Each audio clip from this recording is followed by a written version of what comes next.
আসসালামু আলাইকুম। প্রিয়জনের যত্নে প্রিয় গৃহবাজার। আমার হাতে যে মধুর বোতলটা দেখতে পাচ্ছেন, এটা হচ্ছে সুন্দরবনের মধু, উৎস সুন্দরবন।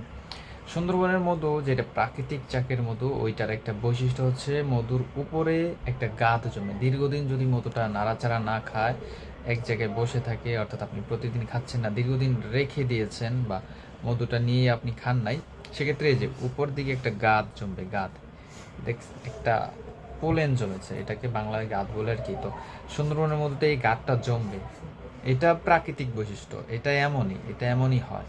আপনাকে সুন্দরবনের মধ্যে যদি প্রাকৃতিক চাকের যেটা সেটা খেতেই হয়, এমনই খেতে হবে, কারণ এটা বৈশিষ্ট্যই এমন। এটা কোনো পরিশোধিত করা হয় না, রিফাইন করা হয় না, প্রসেসিং করা হয় না।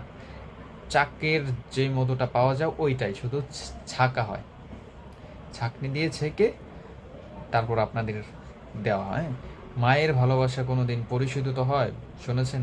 শোনেন নাই। তো মধুটা আমরা কোনো পরিশোধিত করি না, একদম মধুটা আপনাদের দেই। আসসালামু আলাইকুম। প্রিয়জনের যত্নে প্রিয় গৃহবাজার।